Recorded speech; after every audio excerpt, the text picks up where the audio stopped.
Hello friends, ఈక్విడియా సమర్పించు weekend updates స్వాగతం. ఇక ఈ వారం మనం చూస్తే కనుక ఒక బిగ్ వొలటాలిటీ వీక్ గా మనం చెప్పుకోవాలి. ఎందుకంటే సిరీస్ ఆఫ్ ఈవెంట్స్ ఉన్నాయి ఈ వారం మనకి. ఫస్ట్ యుఎస్ ఎలక్షన్ రిజల్ట్స్, దాని తర్వాత ఫెడ్ మీట్, దాని తర్వాత చైనీస్ స్టిమ్యులస్. సో గత వారం మనం చూస్తే కనుక చాలా చాలా థిన్ ట్రేడింగ్ అండ్ చాలా కొంచెం వొలటాలిటీనే మనం చూసాం. బట్ ఈ వారం ఒక వొలటాలిటీ చాలా హ్యూజ్ గా ఉంది. సో మండే రోజు మనం చూస్తే కనుక ఆల్మోస్ట్ 250 పాయింట్స్ కరెక్ట్ అవుతుంది చూసాం. అండ్ ట్యూస్డే అండ్ వెనస్డే రెండు రోజులు కూడా ప్రాబ్లీ 250 పాయింట్స్ ఈచ్ పెరగటం చూసాం. దాని తర్వాత థర్స్డే అండ్ ఫ్రైడే రోజు మెల్లగా డ్రిఫ్ట్ అవుతూ ఆల్మోస్ట్ 350 పాయింట్స్ గివ్ అప్ చేయడం చూసాం. సో ఓవరాల్ గా మనకి ఈ వారం లో చూస్తే 23,816 అండ్ హై చూస్తే 24,537. So almost 750 points intra week variation అనేది మనం జరగటం చూస్తున్నాం. సో నెక్స్ట్ వీక్ మనకు చూస్తే కనుక ప్రాబ్లీ ఒక కన్సాలిడేషన్ లోకి వెళ్ళే ఛాన్స్ ఎక్కువ ఉంటుంది. మేబీ వొలటాలిటీ కొద్దిగా తగ్గే ఛాన్స్ ఉంటుంది. రీజన్ ఏంటంటే లాస్ట్ 7 వీక్స్ గా మనం చూస్తే కనుక అన్ని రెడ్ బార్స్ రావటం చూస్తున్నాం వీక్లీ చార్ట్స్ లో. ఆఫ్ కోర్స్ లాస్ట్ వీక్ ఒక చిన్న గ్రీన్ బార్ వచ్చిన కూడా. సో మనకి ఓవరాల్ సెల్ ఆఫ్ స్టార్ట్ అయింది 26,277 నుంచి. అండ్ ఈ రోజు మనం చూస్తే కనుక 24,100 దగ్గర ఉన్నాం. So 2,100 points clearly last 5 weeks లో గివ్ అప్ చేసింది కాబట్టి ఒక టైం వైజ్ కరెక్షన్ లోకి వెళ్ళే ఛాన్సెస్ ఉంటుంది. సో నెక్స్ట్ వీక్ కి మనకి మోస్ట్లీ రిజల్ట్స్ సీజన్ మొత్తం కూడా చాలా వరకు అయిపోతుంది. ఎందుకంటే 15th వల్ల most of the companies results ఇచ్చేస్తే అఫ్కోర్స్ చిన్న చిత్కా ఉన్నా కూడా మంత్ ఎండ్ వరకు ఉంటుంది. And next week weekly expiries కూడా ఉంటాయి. నిఫ్టీ ఐటీ కానీ లేదంటే ఫిన్ నిఫ్టీ, బ్యాంక్ నిఫ్టీ అవన్నీ కూడా వీక్లీ ఎక్స్పైరీస్ ఉంటాయి. అండ్ ఇన్ఫాక్ట్ 20th రోజు మనకి మహారాష్ట్ర ఎలక్షన్ కూడా ఉంది. అది కూడా ఒక బిగ్ డే. ఇన్ఫాక్ట్ ఆ రోజు హాలిడే కూడా మనకి ఎక్స్చేంజ్ అనేది ఇవ్వటం జరిగింది. సో ఓవరాల్ గా మనకి చూస్తే కనుక రేంజ్ అనేది ఎక్కడ షిఫ్ట్ అవ్వాలా 23,500 నుంచి 24,800 మధ్యలో ట్రేడ్ అయ్యే ఛాన్సెస్ మనకి ఎక్కువ కనిపిస్తుంది. ఇక ఈ వారంలో గెయినర్స్ లూజర్స్ మనం చూసుకుంటే కనుక ప్రాబ్లీ ఈ వీక్ లో పెరిగిన వాటిల్లో ఐ థింక్ కొన్ని ఆటో అండ్ ఐటీ నేమ్స్ లో కొద్ది మంచి మూవ్ రావటం చూసాం. ఆఫ్ కోర్స్ రిజల్ట్స్ రియాక్షన్ బట్టి ఆటోమో ఎంఎండ్ఎం బిగ్గెస్ట్ గెయినర్ గా నిలిచిందని చెప్పొచ్చు 5.58% తర్వాత. దాని తర్వాత tech Mahindra, HCl, TCS, Infosys ఇవన్నీ కూడా అరౌండ్ 4% పెరగటం చూసాం. ఇక మెటల్స్ కొద్దిగా పాజిటివ్ గా ట్రేడ్ అయ్యాయి. అండ్ ప్రాబ్లీ కొన్ని బ్యాంకింగ్ నేమ్స్ లైక్ హెచ్డిఎఫ్సి లాంటివి అండ్ కొన్ని ఎఫ్ఎంసీజీ నేమ్స్ లైక్ నెస్లే లాంటివి కొద్దిగా పాజిటివ్ గా ట్రేడ్ అవటం చూసాం.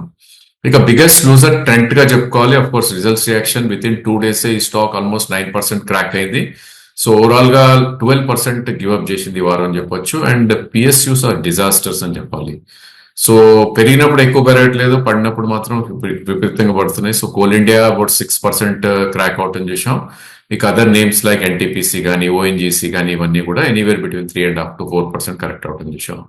ఇక ప్రైవేట్ బ్యాంక్ నేమ్స్ కానీ లేకపోతే అదర్ స్టాక్స్ ఏవైతే ఉన్నాయో, ఏషియన్ పెయింట్స్ లాంటి స్టాక్స్ ఏవైతే రిజల్ట్స్ అనౌన్స్ చేస్తున్నాయో వీకెండ్ లో, లేదంటే కోర్ సెక్టర్ గ్రాసిమ్ లాంటి స్టాక్స్, ఫినాన్షియల్ నేమ్స్ ఇవన్నీ కూడా వీక్ గా ట్రేడ్ అవుట్ చేసాం. ఇక రిలయన్స్ ఒక 4% ఈ వారం కరెక్ట్ అవుట్ చేసాం. ఇన్ఫాక్ట్ దాంతో పాటు అదానీస్ స్వల్పంగా రియాక్ట్ అవుట్ చేసాం 0.6% దాకా. ఇక బ్యాంక్ నిఫ్టీ విషయానికి వస్తే కనుక ప్రాబ్లీ సిమిలర్ స్టోరీనే ఉంది ఈ వారం కూడా. సో లో చూస్తే 50,865 గత వారం లోని బ్రీచ్ చేసింది కానీ బట్ క్లోజింగ్ మాత్రం కొద్దిగా రికవరీ రావటం చూసాం. అండ్ హై చూస్తే 52,500. So almost close to 1,700 points intra week movement అనేది బ్యాంక్ నిఫ్టీలో రావటం చూసాం. బట్ స్టిల్ బ్యాంక్ నిఫ్టీతో కంపేర్ చేస్తే స్టిల్ పాజిటివ్ గానే ఉంది అని చెప్పుకోవచ్చు వీక్లీ చార్ట్స్ లో. ఎందుకంటే 3 weeks లో ఏదైతే ఉందో 50,382 అది బ్రీచ్ చేయలేదు. అదేవిధంగా ఆఫ్ కోర్స్ 52,577 ఏదైతే 3 weeks హై ఉందో అది కూడా బ్రీచ్ కాలేదు. సో ఒక ఇన్సైడ్ బార్ ఫార్మేషన్ జరిగింది బ్యాంక్ నిఫ్టీలో అని చెప్పుకోవచ్చు. సో కన్సాలిడేషన్ కి వెళ్ళే ఛాన్సెస్ ఉంటుంది ఫర్దర్ గా కూడాను. బట్ డెఫినెట్లీ బ్యాంక్ నిఫ్టీ ఒకవేళ డిప్ వస్తే కనుక కొన్ని ప్రయత్నమే చేయాలి. రీజన్ ఏంటంటే స్వింగ్ లో ఏదైతే 50,194 ఉందో అది ఇంకా బ్రీచ్ అవ్వలేదు. వేరే నిఫ్టీ చూస్తే కనుక ఒక లోవర్ లో ఫార్మేషన్ కూడా జరగటం చూస్తున్నాం.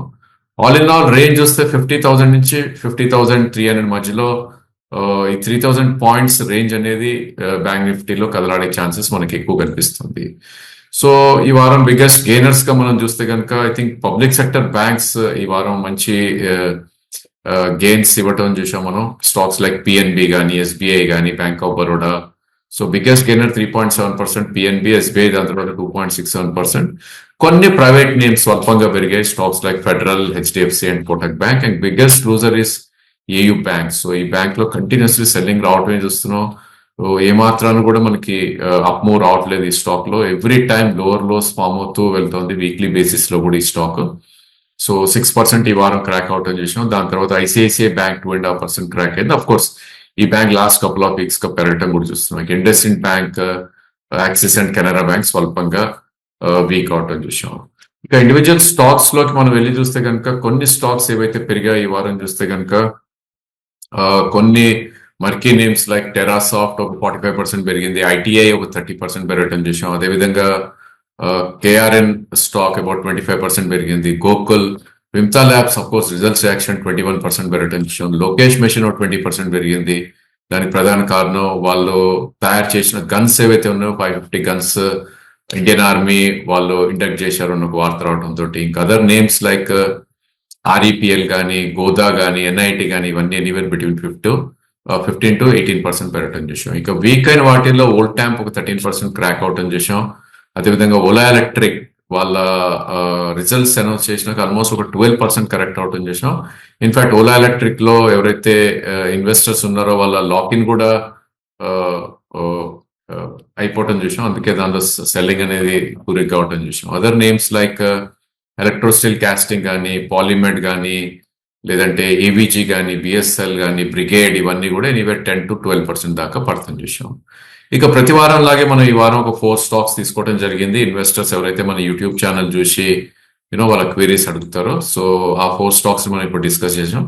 First stock is Tata Motors. So current market price 800 దగ్గర ఉంది ఈ స్టాక్. సో మనందరికీ చాలా సుపరిచితమైన స్టాక్ ఇది టాటా మోటార్స్. దీని జర్నీ మనకి చూస్తే కనుక మార్చ్ 2022 మన March 2020 of course COVID lows చూస్తే 60 ఉన్నప్పటికీ మనం కోవిడ్ హైస్ తీసుకునే మనం ఈ స్టాక్ ని అనలైజ్ చేస్తే కనుక 202 రూపీస్ నుంచి ఆల్మోస్ట్ 1179. ఇన్ఫాక్ట్ ఇది జూలైలో టాప్ అవుట్ అయిపోవటం చూసాం. సో ఎప్పుడైతే ఇలాంటి బిగ్ మూవ్స్ వస్తాయో మనందరికి తెలిసిందే, స్టాక్ 5 times అయిపోయినప్పుడు డెఫినెట్లీ కరెక్షన్స్ అనేది కామన్ అది. సో అదే మోడ్ లో కరెక్ట్ అవుతుంది. బట్ ఏంటంటే ఆటో స్పేస్ లో ఫస్ట్ నెగటివ్ సిగ్నల్ ఇచ్చింది ఈ స్టాక్. ఎందుకంటే మనకి జూలై లో చూస్తే 967 అండ్ ఇది సెప్టెంబర్ లోనే కట్ అయిపోవటం చూసాం. అంటే 1.5 month బ్యాకే మనకి ఇది ఒక బేరీ సిగ్నల్ అనేది రావటం చూసాం. ఇన్ఫాక్ట్ ఇది 855 ఎప్పుడైతే కట్ అయిందో probably I think last week cut అయినట్టు కనిపిస్తుంది చార్ట్స్ పరంగా. సో ఇంకా బేరిష్ లోకి వెళ్ళిందని చెప్పుకోవచ్చు ఈ స్టాక్ కి. సో ఎక్కడ దాకా కరెక్ట్ అవుతుంది అంటే కనుక ఫిబొనాచి రిట్రేస్మెంట్ ప్రకారం మనం చూసా కూడా అబౌట్ 200 to 1200 అనుకుంటే కనుక 1000 పాయింట్స్ పెరిగింది. సో ఆల్రెడీ 37% రిట్రేస్ అయింది ఈ 1000 పాయింట్స్ ఏదైతే అప్ మూవ్ వచ్చిందో. సో ఇంకా ఎంత పడుతుంది అంటే కనుక జనరల్లీ 50% దగ్గర ఆగుతుంది. 50% మనకు చూస్తే కనుక అబౌట్ 700 దగ్గర ఒక మేజర్ సపోర్ట్ ఉండే ఛాన్సెస్ ఉంటుంది. ఇన్ఫాక్ట్ డిసెంబర్ 2023లో కూడా 696. సో అక్కడి వరకు కూడా ఈ స్టాక్ వచ్చే ఛాన్స్ ఉంటుంది. So long term investors up to 700 కొనమని మా సజెషన్. అండ్ దీనిలో స్ట్రెంగ్త్ రావాలి యాజ్ ఎ ట్రేడర్, దీన్ని ట్రేడ్ చేయాలంటే కనుక 925 దాటితేనే దీనిలో స్ట్రెంగ్త్ వస్తుంది. ఎందుకంటే అది 200-day moving average. So traders 925 above one should try to buy. But వెరాస్ long term investors ఎవరైతే ఉంటారో అప్ టు 700 అక్యుములేట్ చేసుకుంటే మేబీ ఒక మంచి రిటర్న్స్ వచ్చే ఛాన్సెస్ కనిపిస్తుంది. ఇక వన్ మోర్ సెకండ్ స్టాక్ మనం తీసుకుంది పెన్నార్ ఇండస్ట్రీస్. సో ఈ స్టాక్ క్లోజింగ్ ప్రైస్ చూస్తే 193 దగ్గర క్లోజ్ అయిన స్టాక్ ఇది. So one of the best stock in mid cap అని చెప్పొచ్చు. సో రీజన్ ఏంటి బెస్ట్ స్టాక్ అంటాకంటే కనుక అన్ని మిడ్ క్యాప్స్ లాగా ఇది 5 to 10 times పెరగలేదు లాస్ట్ 2-3 years లో. సో ఈ స్టాక్ దీని ర్యాలీ స్టార్ట్ అయింది 81 రూపీస్ నుంచి అండ్ 215 ఇది ఇన్ఫాక్ట్ లాస్ట్ మంత్ హై ఒకటి అచీవ్ అవటం చూసాం. సో 80 to 250 అబౌట్ 2.5 times పెరిగింది ఈ స్టాక్. అందుకోసం దీనిలో సెల్లింగ్ అనేది ఎక్కువ రావట్లేదు అండ్ వాలటాలిటీ అనేది కూడా ఎక్కువ లేదు ఈ స్టాక్ లో. సో ప్రాబ్లీ మనకి ఈ లాస్ట్ మార్చ్ 23 క్వార్టర్ నుంచి చూస్తే కనుక ప్రాబ్లీ ఈ స్టాక్ ఇందాక అనుకుంటే 80 నుంచి 215 దాకా పెరగటం చూసాం. దీనిలో స్వింగ్ లో చూస్తే కనుక 176 అండ్ 200-day మూవింగ్ యావరేజ్ చూస్తే 160. డెఫినెట్లీ ఇది ఒక డిమాండ్ జోన్ గానే పరిగణించాలి మనం. ఇన్ఫాక్ట్ లాస్ట్ మంత్ లో కూడా 166. సో అది కిందకు వస్తుందా అంటే కనుక ప్రాబ్లీ వచ్చిన ఛాన్సెస్ ఉంటుంది. ఎందుకంటే ఒకవేళ మిడ్ క్యాప్స్ అన్నింటిలో కూడా సెల్లింగ్ గురయ్యి నిఫ్టీ ఇంకా కంటిన్యూస్లీ పడితే కనుక last leg of cell of లో స్ట్రాంగ్ స్టాక్స్ కూడా డౌన్ సైడ్ రియాక్ట్ అవుతాయి. సో ఎగ్జిస్టింగ్ స్టేక్ హోల్డర్స్ ఎవరైతే ఉన్నారో, ఎవరైతే ఆల్రెడీ కొనున్నారో వాళ్ళైతే స్టాప్ లాస్ పెట్టుకోమని సజెస్ట్ చేస్తాను 147 కింద. బట్ ఎవరైనా ఫ్రెష్ గా కొనాలి అంటే కనుక నా ఉద్దేశంలో 175 నుంచి 160 మధ్యలో I think one should try to buy. So ఈ స్టాక్ ని ఒక 1.5-2 years హోల్డ్ చేసే ఉద్దేశం ఎవరికైనా ఉంటే కనుక ప్రాబ్లీ 248 నుంచి 269 మధ్యలోకి వెళ్ళే ఛాన్సెస్ కనిపిస్తుంది. సో రిస్క్ టు రివార్డ్ కూడా బాగుంది అండ్ లో బీటా స్టాక్ కాబట్టి ఈ స్టాక్ ని కొనే ప్రయత్నం చేయొచ్చు. ఇక మూడో స్టాక్ మనం తీసుకుంది ఐటీ స్పేస్ లో ఉన్న intellect design. So current market 764 ఉంది. సో ఈ stock is totally under performing stock and one student venture out. ఒకవేళ కొత్త కొనే వాళ్ళకైతే డెఫినెట్లీ ఇది ఏ బిగ్ నో అని చెప్పొచ్చు. ఎందుకంటే ఈ స్పేస్ లోనే there are better stocks like OFSS కానీ కోఫోర్ట్ కానీ ఏవైతే న్యూయర్ హైస్ ఫామ్ అవుతున్నాయి. సో ఎప్పుడు కూడా మనం వీక్నెస్ ని బై చేయకూడదు అని చెప్తాం కాబట్టి ఈ స్టాక్ ని one should try to avoid. And దీని మూమెంట్ చూస్తే ఆల్మోస్ట్ 388 నుంచి 1200 వరకు విత్ ఇన్ 12 months పెరిగినా కూడా లాస్ట్ 8-9 months లో ఇది ఒక బేర్ ఫేజ్ లోకి రావటం చూసాం.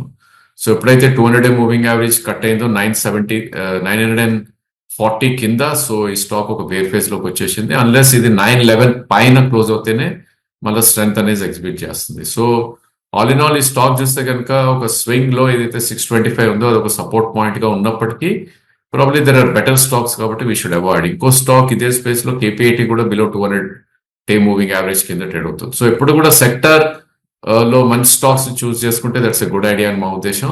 ఐటీ యాజ్ ఎ సెక్టర్ బాగుంది but this stock is not at all good. So ఎవరి దగ్గర స్టాక్ ఉన్నా కూడా పుల్ బ్యాక్ వచ్చి 912 ఆర్ 930 వస్తే కనుక one should try to cell.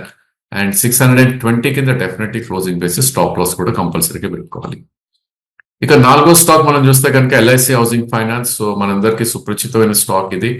దీని జర్నీ స్టార్ట్ అయింది 324 నుంచి మార్చ్ 2023. సో 324 to 826 మనకి జూలైలో హై ఫామ్ అవుట్ అని చూసాం.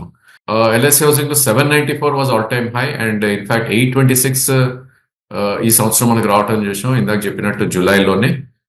సో అక్కడి నుంచి చాలా వీక్ గా ట్రేడ్ అవుతున్న స్టాక్ ఇది. ఇన్ఫాక్ట్ ఇది జూన్ ఎలక్షన్ రిజల్ట్స్ వచ్చినప్పుడు ఇది 540 దాకా రావటం చూసాము. సో అక్కడి నుంచి కూడా పికప్ అయ్యి జూన్ హైస్ కూడా బ్రీచ్ అయింది. ఒక స్టేజ్ లో అనిపించింది ఏంటంటే 794 దాటింది అంటే కనుక ఇది 1100 వైపు వెళ్తుందా అన్న ఒక ఫీల్ ఇచ్చింది definitely. But totally fizzle out అయిపోవటం చూసాము. సో యాజ్ ఆఫ్ నా సిచ్యువేషన్ ఏంటి అంటే కనుక బిలో 200 మూవింగ్ యావరేజ్ ట్రేడ్ అవుతుంది first thing. And second thing monthly chart లోకి వెళ్ళి చూస్తే కనుక ప్రాబ్లీ దీనికి మేజర్ సపోర్ట్ అనేది 544 దగ్గరే ఉంటుంది. అఫ్ కోర్స్ ఇక్కడ నుంచి risk to reward is better అని చెప్పొచ్చు. సో ఎవరి దగ్గర స్టాక్ ఉంటే కనుక ఐ థింక్ ఈ టైంలో హోల్డ్ చేయటమే it's a good idea. In fact 540 వస్తే కనుక కొన్ని యాడ్ కూడా చేయొచ్చు ఎందుకంటే స్టాప్ లాస్ చాలా దగ్గరగా ఉంటుంది మనకి. 490 కింద క్లోజింగ్ బేసిస్ స్టాప్ లాస్ ఉంది. సో ఈ స్టేజ్ లో హోల్డ్ చేయటం it's a good idea. But definitely stock ఎప్పుడైతే 740 నుంచి 780 మధ్యలోకి వస్తుందో probably that's where one should try to get out. So housing finance stocks లో ఇది బెటర్ గా పర్ఫామ్ చేసినా కూడా probably as per charts 770 and 780 మధ్యలో ఎగ్జిస్ట్ చూపిస్తుంది. సో ఫ్రెష్ గా కొనాలనుకున్నా కూడా స్టాప్ లాస్ 490 కింద ఉంది. సో స్టీప్ కట్స్ వస్తేనే one should try to venture out. Otherwise existing share holders ఎవరైనా ఉంటే కనుక మేబీ 540లో మళ్ళీ యావరేజ్ చేసే ప్రయత్నం చేయాలి. ఆ కొంచెం రిస్క్ తీసుకుంటే కనుక పుల్ బ్యాక్ లో యావరేజ్ అవుట్ అయిపోయి కాస్ట్ టు కాస్ట్ సెల్ చేసే ఛాన్సెస్ కూడా మనకు కనిపిస్తుంది. సో హ్యాపీ వీకెండ్ మన ఇన్వెస్టర్స్ అందరికీ కూడా. ఎవరికైనా పర్సనలైజ్ సర్వీస్ కావాలనుకుంటే కనుక అక్కడ డిస్ప్లే చేస్తున్న నెంబర్స్ కి కాల్ చేయండి. అదేవిధంగా మా వెబ్సైట్ ఏదైతే ఉందో www.equityasresearch.com మా వెబ్సైట్ విజిట్ చేసి మనం ఇచ్చే కాల్స్ అవన్నీ కూడా ఎక్సెల్ షీట్ లో పొందుపరిచి అందులో పెడతాం కాబట్టి ఆ కాల్స్ స్టడీ చేసి మీరు కన్విన్స్ అవుతేనే కాల్ చేయండి. Otherwise please don't call us. So thank you once again and happy weekend to all of you.